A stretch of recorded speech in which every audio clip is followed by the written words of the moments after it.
no mundo maior.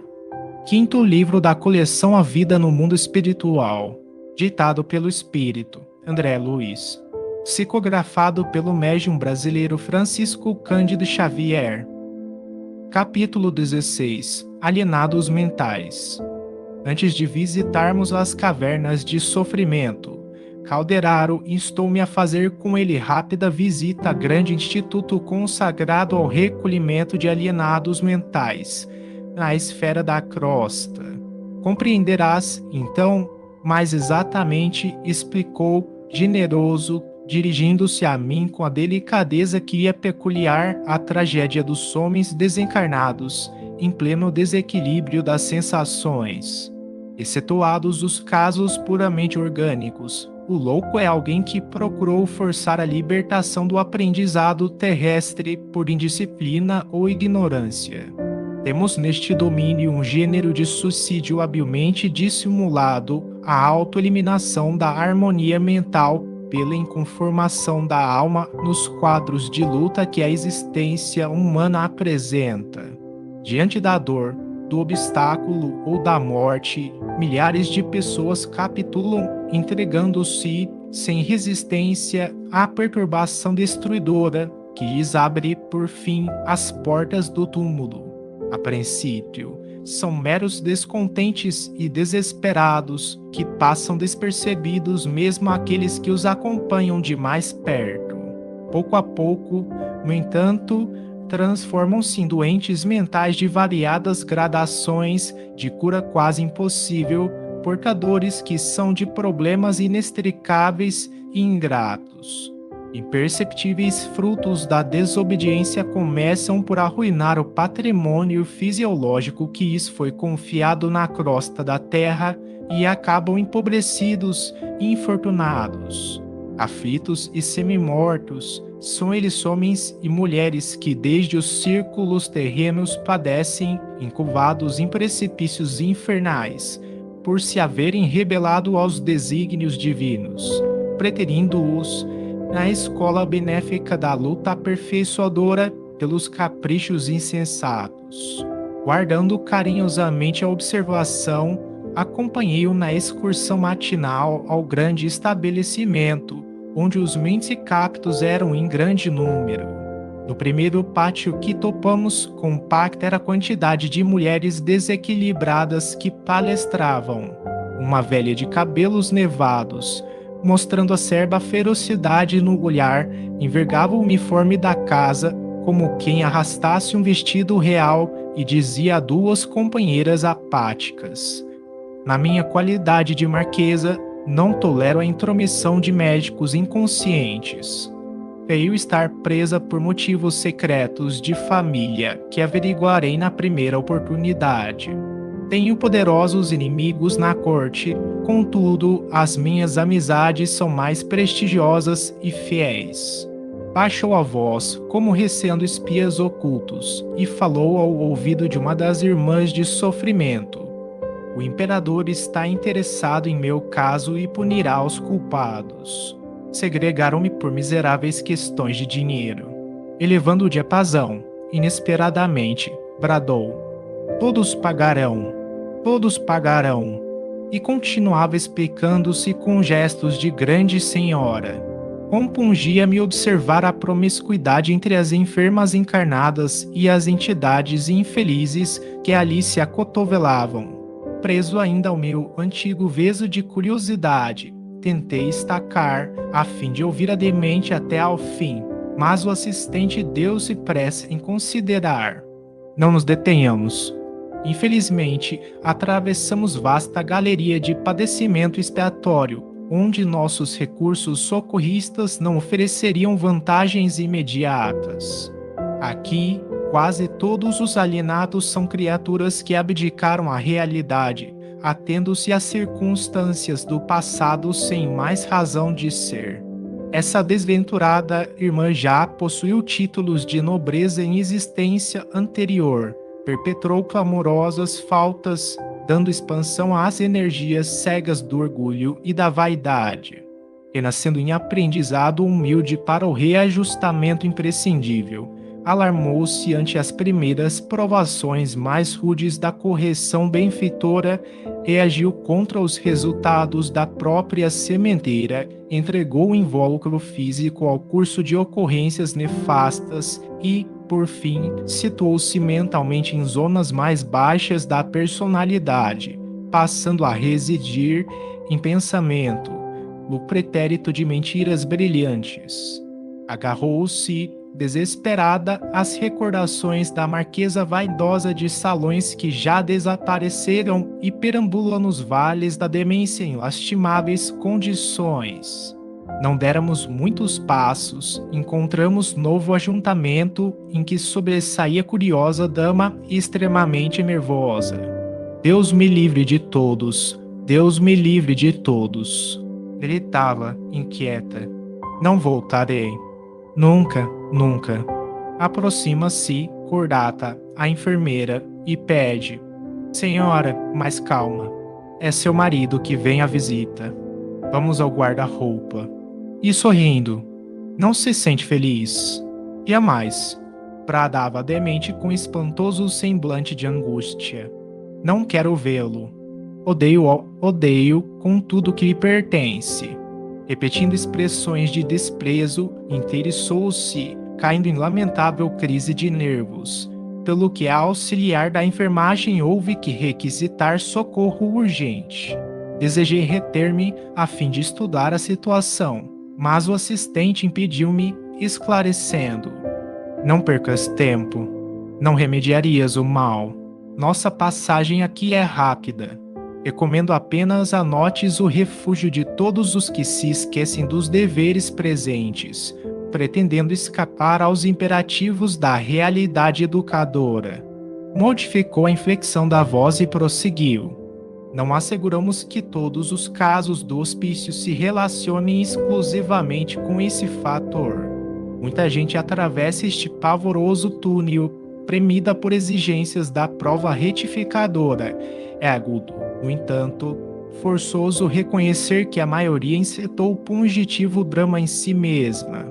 São irmãos nossos, revoltados ante os desígnios superiores que os conduzirem a recapitular ensinamentos difíceis, qual de se reaproximarem de velhos inimigos por intermédio de laços consanguíneos ou de enfrentarem obstáculos aparentemente insuperáveis.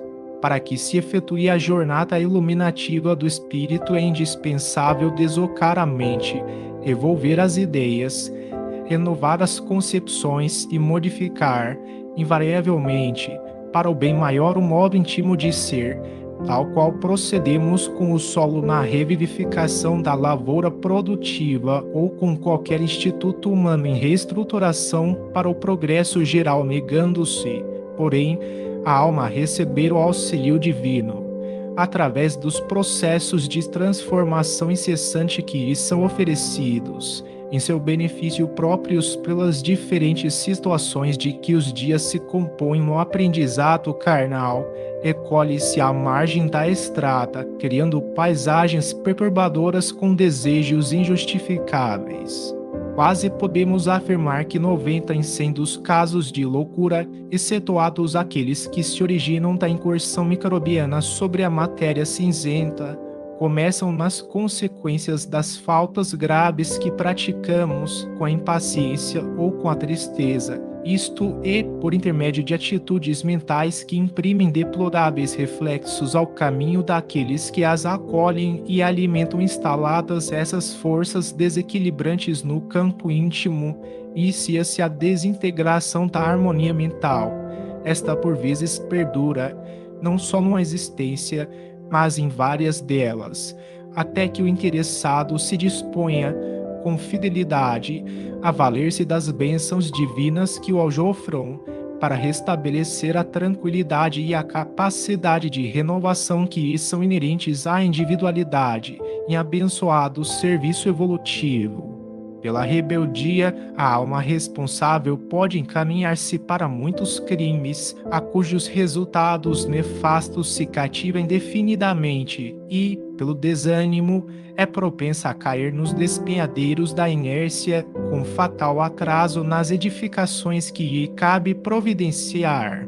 Nesse ponto dos esclarecimentos, penetrávamos extensa varanda no departamento masculino e logo se nos deparou um homem que de certo se enquadrava entre os esquizofrênicos absolutos. Rodeavam-no algumas entidades de sombrio aspecto. Semelhava-se o doente a perfeito autômato sob o guante de tais companheiros. Exibia gestos maquinais e, ao guarda que se aproximava, cauteloso, explicou em tom muito sério: Venha, seu João, não tenha receio. Ontem eu era o leão, mas hoje, sabe o senhor o que eu sou? Ante o enfermeiro hesitante, concluiu: Hoje sou a bananeira. Encontraria eu, sem dúvida, no caso, excelente ensejo de enriquecer experiências, porquanto de pronto reconhecer a entrosagem completa entre a vítima e os obsessores que eram invisíveis. O desditoso era rematado o fantoche nas mãos dos algozes tipicamente perversos. Calderaro, porém, não me permitiu interromper a marcha. O processo de desequilíbrio está consumado, informou, e não encontrarias possibilidade de recompor e, em serviço rápido, as energias mentais centralizadas na região inferior. O infeliz vem sendo objeto de práticas hipnóticas de implacáveis perseguidores, acha-se exposto a emissões contínuas de forças que o deprimem e enlouquecem. Céus! Exclamei, aparvalhado, como socorrê-lo. Trata-se de um homem, acrescentou o orientador, que em encarnações anteriores abusou do magnetismo pessoal. Não pude sopitar a audição que me nasceu espontânea. As ciências magnéticas são de ontem. Calderaro estampou no olhar a condescendência que é característica e retorquiu. Acreditas que teriam sido iniciadas com Mesmer? Sorridente, ajuntou. Se considerarmos o sentido literal do texto, o abuso de magnetismo pessoal teria começado com Eva no paraíso. Indicou o enfermo e prosseguiu.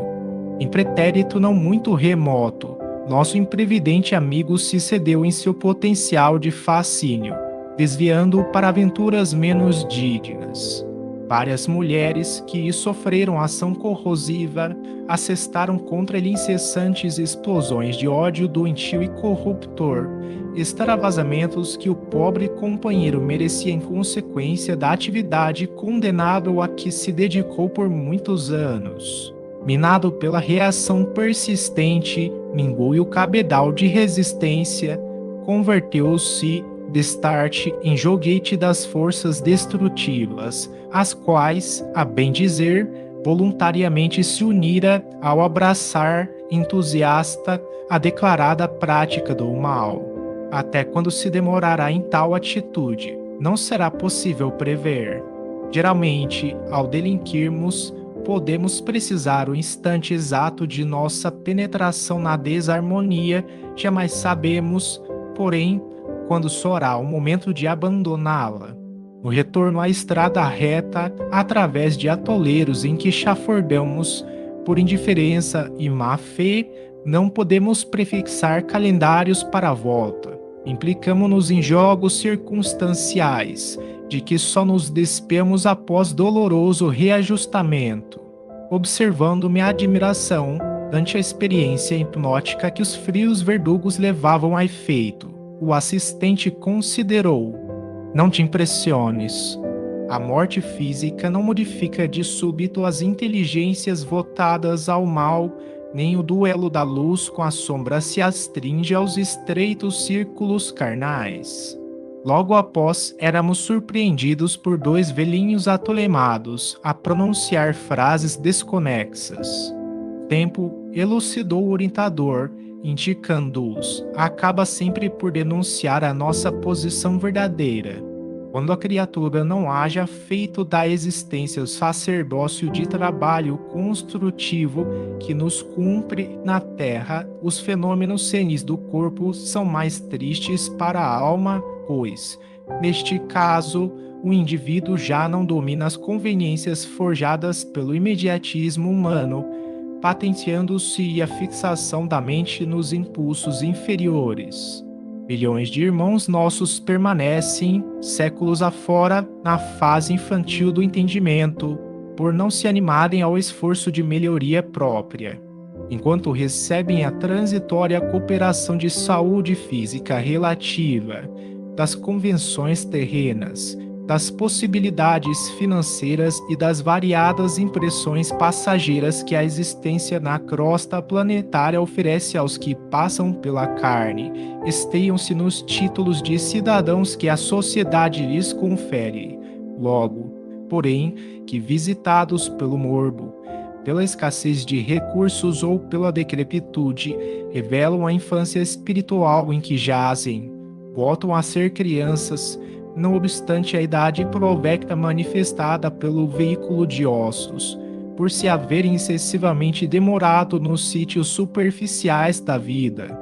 A exposição não podia ser mais lógica, todavia, examinando aquele vasto ambiente, onde tantos loucos de ambos os sexos modorravam distantes do realismo do mundo, sem a mais leve perspectiva de desencarnação próxima, pensei nas criaturas que já renascem imperfeitas e perturbadas, nas crianças atrasadas e nos moços em luta com a demência juvenil, nas fobias sem número que amofinam pessoas respeitáveis e prestativas.